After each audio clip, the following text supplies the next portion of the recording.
Albany-Saratoga, Lebanon Valley. No problem for Hearn this weekend.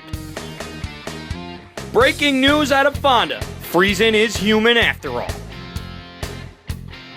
We take the white flag with a true fan favorite in the modified division. This is Race Pro Weekly, where if you are any closer, you need a helmet. At the very least.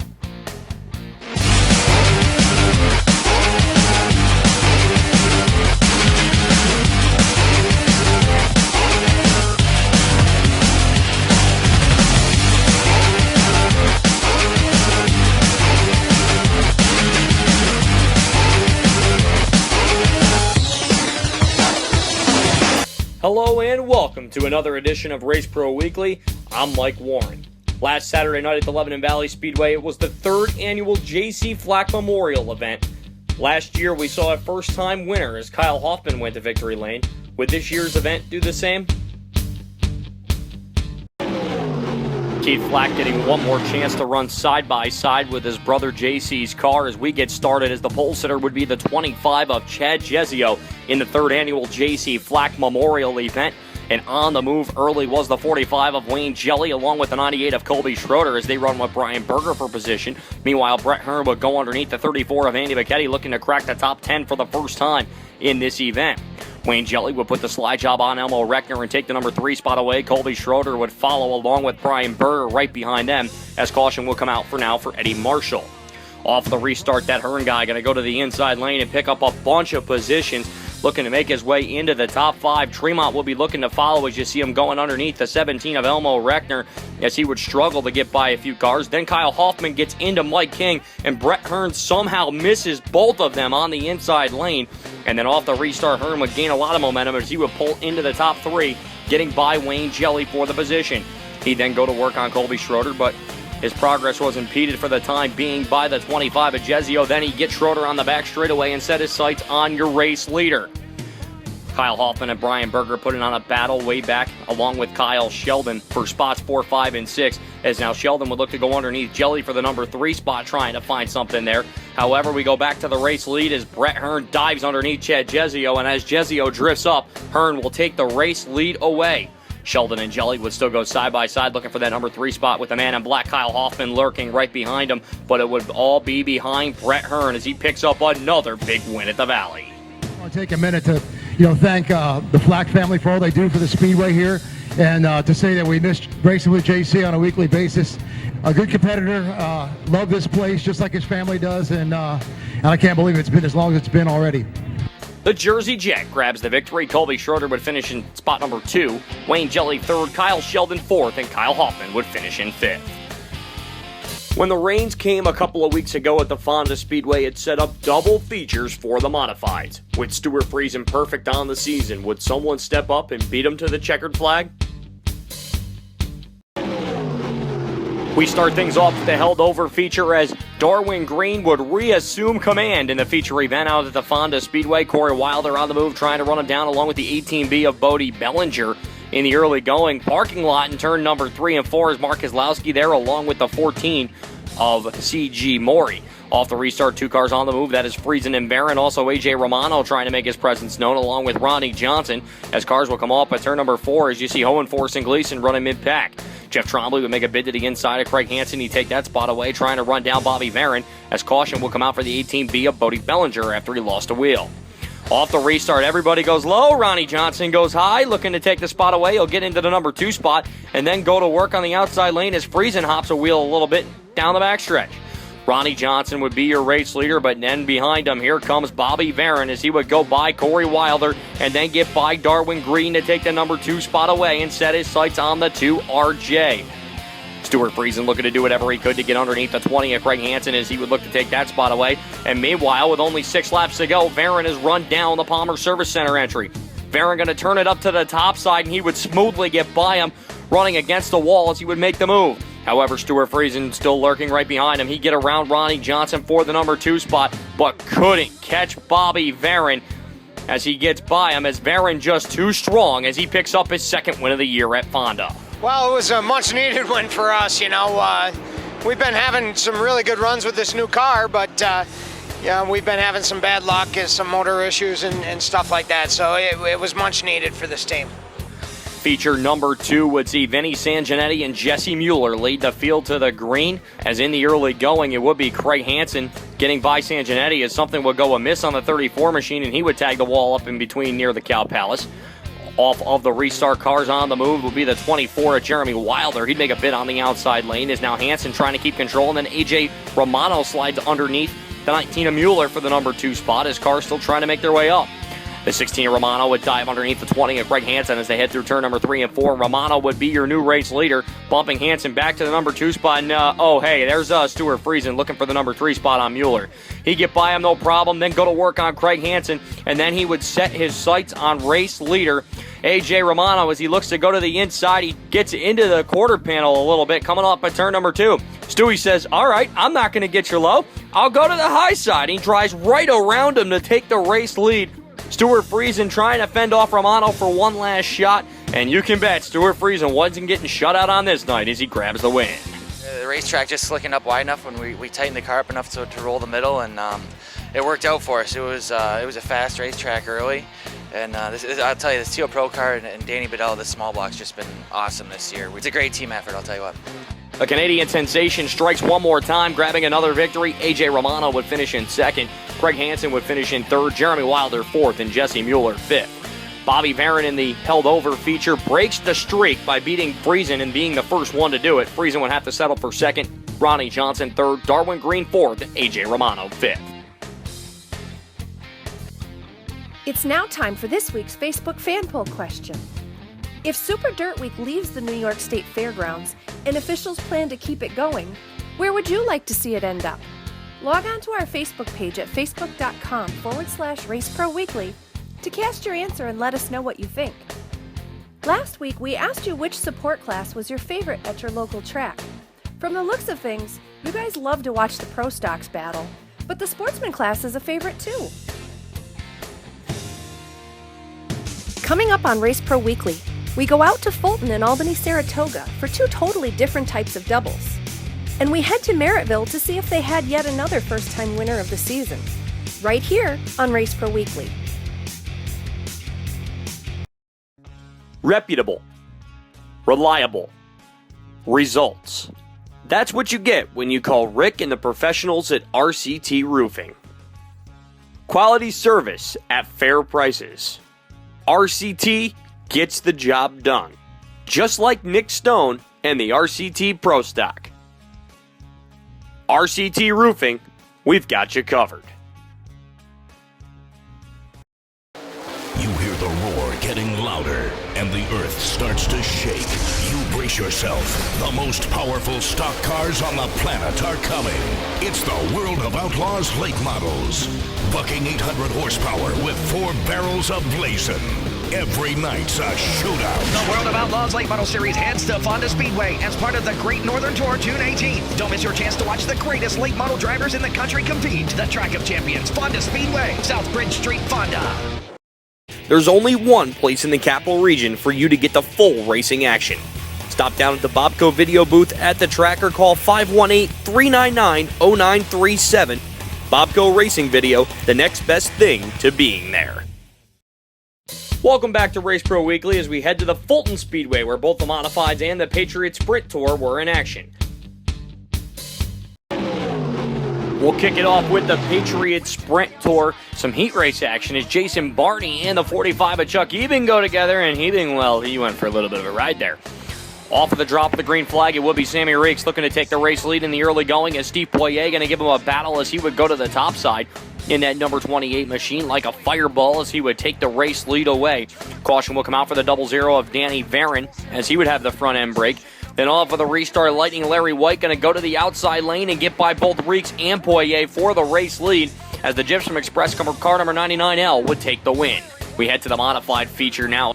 Jimmy Phelps trying to make his way through the field in the 98H. Meanwhile, Billy Whitaker would make a move to the outside. He would take the race lead away as they come down the front stretch, but the heavy hitters were coming and were coming quick as a pair of Gypsum cars in Pat Ward and Lightning Larry White set up in spots number 2 and 3. Larry White would go to the outside lane looking to make something stick. And can you say hashtag deja vu as he would go to the outside to take the race lead away. The Dr. Danny Johnson running with Whitaker and Chuck Bauer trying to find it, but Larry White strikes again. It's double trouble for the 99L as he grabs them both at Fulton. Lightning Larry White grabs the victory. Danny Johnson would finish in second. Billy Decker third. Pat Ward fourth. And Chuck Bauer would finish in fifth. Back to the Patriots sprint tour A main. Larry White would grab the win. Sean Donovan would finish in second. Sammy Reeks would finish in third. Chuck Ebing fourth. And Brian Howland fifth. Other winners on the night, Mike Button would grab the win in the Sportsman. Sean Beardsley in the late models. Mike Stanton Jr. in the novice Sportsman. With this being the 50th anniversary season at the Albany-Saratoga Speedway promoter, Lyle DeVore put twin 25-lap features for the modifieds on this night.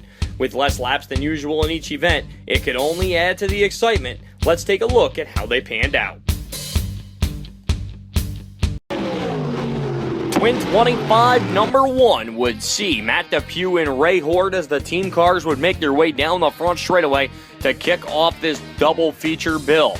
PBL cars on their way up through the field as Gleason and DiLorenzo go side by side, along with Brett Hearn, Kenny Tremont, and the 3J of Mark Johnson as they get a little jingle with Brian Whittemore. Meanwhile, Brett Hearn would break out first as he would look to crack the top 5 early and often to go underneath the 23 of Alex Bell. Then a race for the lead would ensue as here comes the 3D of Matty D. Matt DiLorenzo on the outside. He would take the race lead away. Peter Britton and Brett Hearn on the move as well as Britton would slide into the number 2 spot in front of Matt Depew, but Brett Hearn would follow right behind him. Hearn wasting no time getting by Britton for the number 2 spot, and then he would go to work on Matt DiLorenzo and made the pass look like he was taking money from a promoter. Well, in more ways than one. Brett Hearn would make his way off at turn number 4, and he would pick up the win. Twin 25 number 2 would get started with Bobby Hackle and Matt Depew up at the front of the field early, along with the 87 of Hector Stratton. Kenny Tremont, Matt DiLorenzo, Brett Hearn, and Mark Johnson up on the move as well, as Hector Stratton trying to chase down Depew for the race lead as Mark Keselowski was the car on the move in this one, as he would move to the top side and go to the outside of Depew and take the number 2 spot away. Meanwhile, Ronnie Johnson trying to make a bid in there along with Peter Britton and Mark Johnson and Keith Flack as well. And meanwhile, Keselowski would take the number 1 spot away from the 87 of Stratton. Cars get together off at turn number 4 as Kenny Tremont goes into the infield. He would regroup and come back for a top 10 finish. Meanwhile, Keselowski with the race lead as Peter Britton would be on the move along with Brett Hearn, as Britton would now move into the number 2 spot and go to work on Mark Keselowski on the inside. He tried to make it stick on the inside lane through turn number 3 and 4, but as they headed up into turn number 1 and 2, let me say it, holy slide job, Batman. He makes contact as Hearn will take the lead, but with the caution coming out for Neil Stratton, the pass would not be kept as they would go back to the last lap.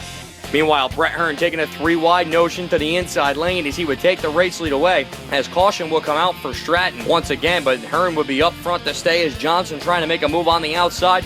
But this would all be behind the number 20 machine as he gets the brooms out and sweeps the Twin 25s. The Jersey Jet takes the win in both features, starting off with feature number 2. Peter Britton would be in second, Ronnie Johnson third, Mark Keselowski fourth, and Mark Johnson would round out the top 5. Heading back to feature number 1, it would be Hearn picking up the victory, DiLorenzo finishing second, Britton third, Johnson fourth, and Matt Depew finishing in 5th.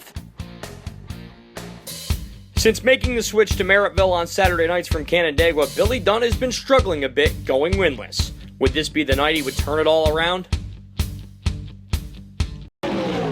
We head back north of the border as Chris Steele and Matt Williamson would lead the field to the green on the front row at the Merrittville Speedway as Williamson would take the early race lead. Here comes Todd Gordon way to the outside trying to make a move on Wayne Kahn for the position as Billy Dunn right there as well. That time Kahn gets caught up way too far in the cushion, and that allows a number of cars to get by him as he would try to battle back as Todd Gordon would lead the rush down behind your race leaders in the early going as he would keep moving on that topside lane to try to keep a top 5 running position. Meanwhile, Billy Dunn on the outside lane, and Chris Steele trying to take the number 2 spot away as the caution will come out for Boyd McTavish. Off the restart, machine gun Billy Dunn gonna turn it up to the top side, and he would get by Chris Steele for the number 2 spot and set sights on your race leader, Matt Williamson, and he would go back to the top side in what was about to be a battle you won't want to miss. On the outside lane would be Billy Dunn. Williamson on the inside as Dunn would take the race lead for the time being. Meanwhile, behind him, Todd Gordon and Chris Steele fighting for position as they would go side by side as well, but back to the race for the lead. Now Williamson would nose ahead, but Dunn just too strong with momentum on the top side as he would take the lead back down the back straightaway. Chet Brockman going to make his presence known in the battle behind your race leaders, and he would find a hole on the inside lane. They go 3 wide for the time being, as now here comes Brockman to the inside trying to make a bid. Back to the leaders we go again now. Williamson to the inside, but Dunn still just too strong on the top side. Williamson tried to give him everything, including switching lanes, but Dunn still just too strong to the challenge. A couple of last shots in the final, a couple of laps, as Matt Williamson tried to take control, but Billy Dunn would be the one to stay in front as he picks up the win. We've been struggling, but we've just been plugging away, not worrying about where we finish and just trying things every week, and finally hit on a little something tonight, and man, was it good.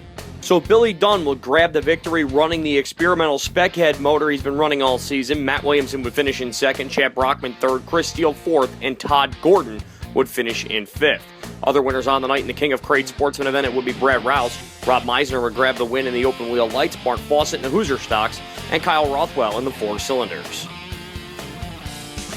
When we come back, we head to the Ridge for some great modified action. And we travel to Brewerton to watch the modifieds fly around the D-shaped Dirt Demon. It's all coming up on Race Pro Weekly.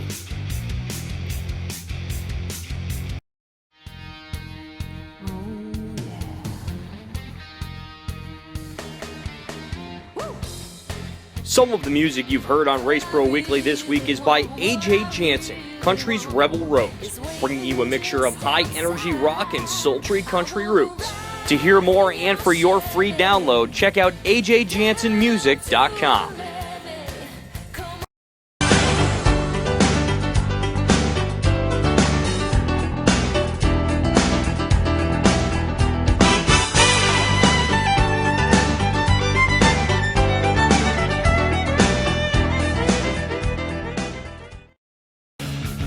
Performance, quality, service. That's DMC Racing Products. Hundreds of name brand parts, competitive prices. That's DMC. DMC Racing Products. Race to win. Welcome back to the show as we head up on the hill to Glen Ridge, where Bobby Varon is looking to rebound after a DNF last Friday. Richie Price and Bobby Vetter would lead the field to the green in the feature at the Glen Ridge Motorsports Park, as it would be Vetter opening up the lead. Here comes Rockefeller on the outside in the 816, trying to take the number 3 spot away. Bobby Varon, Willie Decker, and Craig Hansen 3 wide for position down the backstretch. Is Willie Decker going to turn it up on the outside lane as he would look to crack the top 5 early in this event, and he would. Meanwhile, Decker would still be there. Justin Bowler to the inside of him as Craig Hansen would come together with Justin Bowler on the backstretch, tag Richie Price, and go around, and then would be up riding the wall, collecting Jeremy Wilder as well. Off the restart, Jeff Rockefeller giving Bobby Vetter everything he could handle, but Rockefeller had to leave the door open as here comes the 0-0 of Bobby Varon as he would slide in front of him to take the number 3 spot away. Willie Decker all over the back bumper of the 53 of Bobby Vetter as he would go to the inside lane with Varon lurking right behind him. Decker bobbles a bit, and here comes Varon as he streamlines it to the inside. He'll take the number 2 spot away, and now Varon would go to work on Bobby Vetter. Varon to the inside lane would make his way up through turn number 3 and 4 after making slight contact with him, and that opens the door, though, as he gets too high, and here comes Willie Decker to the inside. Decker comes through the corner in 2 and takes the race lead away, and Varon couldn't catch him. Willie Decker with a big win at Glen Ridge. Willie Decker grabs the victory. Bobby Varon would finish in second. Bobby Vetter would finish in third. Jeff Rockefeller fourth, and Richie Price would round out the top 5. Sportsman would go to Tony Ferrone, Cole Lawton in the Cruisers, and Frank Malik would grab the win in the Midgets. Like we mentioned last week with a win by Larry White, grabbing a win at the Brewerton Speedway can be at a premium. It's time to find out who would win the proverbial battle Friday. We start our action at the Brewerton Speedway with the Sportsman Division, and what a battle this was as Greg Kimball and Ron Davis III, along with Tony Finch lurking right behind them, would put on a show in this feature event. As Davis would take the lead, here comes the 0 of Finch looking to go underneath Kimball, but it would be Ron Davis III picking up the win. We head to the Modified Division now. Chris Heil would take the early race lead in this event, but the heavy hitters were coming and coming quick. Billy Decker and Pat Ward on the move, a little bumping and banging throughout the field, and as they headed down the back straightaway, Larry White would get into Matt Billings, and Matt Billings would go for a wild ride heading into turn number 3. He would be okay, but that car, to say the least, has got some problems on it. That is for sure. Ryan Phelps would be on the move along with the 91 of Billy Decker, running in the top 3 as Decker would move to the inside of Ryan Phelps to try to take the spot. They go wheel to wheel and door to door down the back straightaway as Decker and him would play tug of war for the spot. Meanwhile, Phelps would try to go to the outside of Heil for the race lead, but Heil too strong on the inside. But then Billy Decker would come right back around him and switch lanes to the outside, and he would use the D-shaped Dirt Demon cushion to take the race lead as he skidded into turn number 3 and 4 to take the spot away. Jimmy Phelps going to pull a hero move up into turn number 1 and 2 as he sneaks past Pat Ward and Ryan Phelps for the number 2 spot for the time being, and they would continue to run 3 wide with Phelps trying to make a bid. However, it would be the 91 of Billy Decker way out in front of this one as he picks up the win at Brewerton. Jimmy Phelps would finish in 2nd, Ryan Phelps 3rd, Pat Ward 4th, and Matt Shepard 5th. Back to the Sportsman division, which we showed you earlier. Ron Davis III would grab the win. Greg Kimball would finish in 2nd, Tony Finch 3rd, Mike Prentice 4th, and Billy Clark Jr. would round out the top 5, as the Modified and the Sportsman were the only 2 races they got in before Mother Nature took its toll. We return to the Track of Champions for the Sportsman Elimination event as Jason Grieco would go one-on-one with Happy Harry Schaefer, and it would be Grieco taking the win in that event. For this feature event at the end of the night, Jason Grieco would once again man the front of the field as he would take the early lead.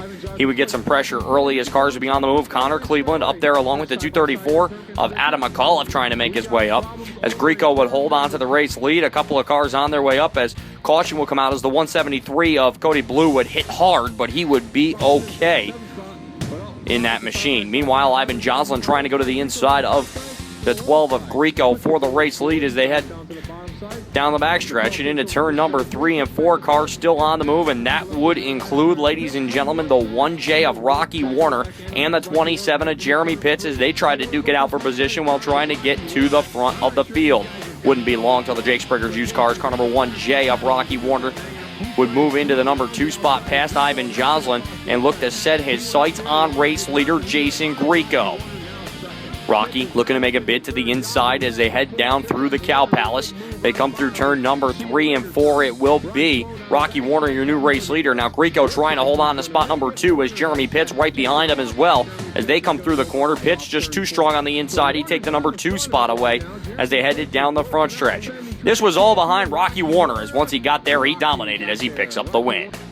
The Flying Squirrel strikes again. Jeremy Pitts would finish in 2nd. Jason Grieco would come home 3rd. Connor Cleveland 4th. And Ivan Joslin would finish in 5th. Other winners on the night, Kenny Gates would grab the win in the Pro Stock. Street Stocks would go to Jason Samaroff. Seth Carlson in the Midgets. And as we mentioned before, the Sportsman Elimination event would go to Jason Grieco. Back to the high banks we go for some small block action as Kim Lavoie would take the race lead in the 24-lap feature event for the 358 Modifieds, and she would get out ahead very quickly. The 12C of Peter Carlotto and the 83 of Chad Pierce on the move as J.R. Hefner, a 2-time winner on the season, also trying to make his way up through the field as well. He pushed to the outside. Jason Harrington trying to make a move to the inside. And this was all lap number 1, if you can believe it. J.R. Hefner trying to get by the 1 of Jason Harrington as he would bobble and have something go wrong with the Reifenberg construction entry as he would slow down the back straightaway. Off of the restart, J.R. Hefner looking to take control and make his way up through the field again as Alan Hotailing right behind him. He would get through all of those cars as now Hefner trying to set his sights on the top 5 run very early in the event. And now he goes underneath the 10C of Ryan Charlin, and he would look to take the number 2 spot as he runs side by side. He wins the drag race up into the East End, and this wasn't even at the halfway point yet. Hefner will continue to ride in the number 2 spot, sitting back behind the 3 of Kim Lavoie, as now Hefner to the inside lane, trying to make the pass stick. They come through turn number 3 and 4, and that time it would be Hefner coming off the corner with just a little bit more speed as he would take the race lead away. And unfortunately for Lavoie, a good run would have to come to an end with motor trouble on the Lexus Diner machine. J.R. Hefner would retake the lead from there. Wayne Jelly would move into the number 2 spot as he would roll past the 10C of Ryan Charlin into the runner-up position, but it wasn't enough as J.R. Hefner, for the 3rd time this season, takes the checkers in the small blocks. Wayne Jelly would finish in 2nd, Kenny Tremont 3rd, Ryan Charlin 4th, and rounding out your top 5 was Alan Hotailing. Other winners on the night, Michael Sabia grabbed the win in the Sportsman's. Pro Stocks would go to Jake Corbin once again, and your 3 Pure Stock winners would be Jeff Krutzinger, Scott Morris, and Big Ed Hatch. It's now time for this week's Berkshire County Network Driver Spotlight with Central New York sportsman racer, young Ron Davis III. Race Pro Weekly is brought to you by Bob Hilbert Sportswear, Racing Electronics, Emmerich Associates, Tranquil Touch Healing, New England Racing Fuels and Sunoco Fuels. Coming up, Andrew Biittig goes one-on-one with a fan favorite in the modified division at the Track of Champions. And we hand out our NYSSCA Performer of the Week. Race Pro Weekly will be right back.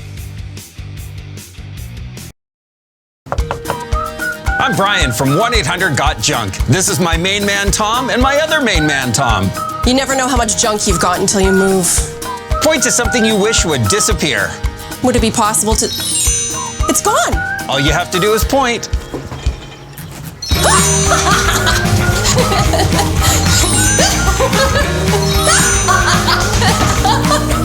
Where have you been all my life? We make junk disappear. All you have to do is point.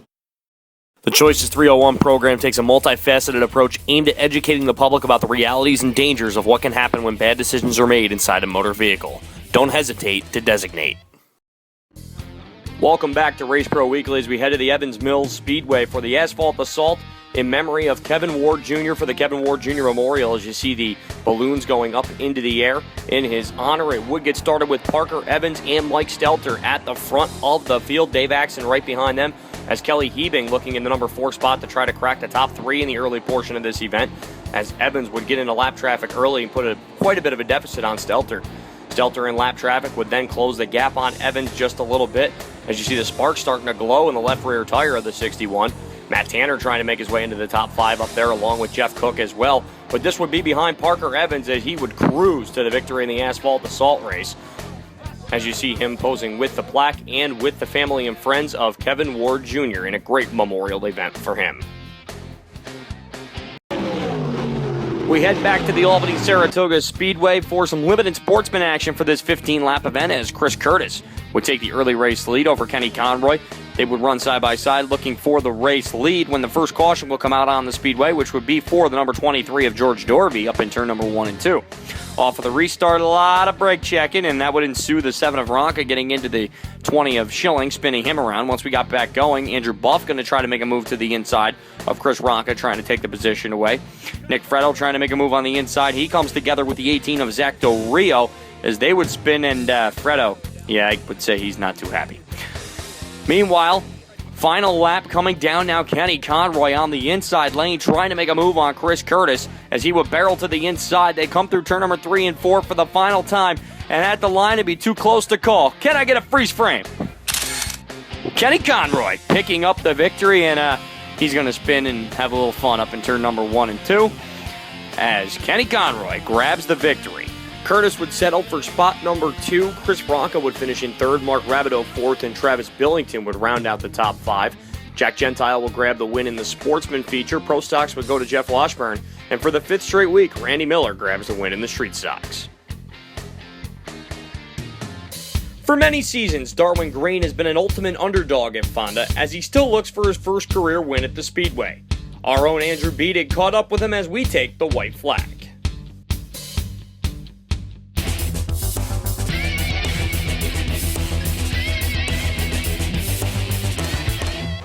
I'm Andrew Biittig here with Darwin Green.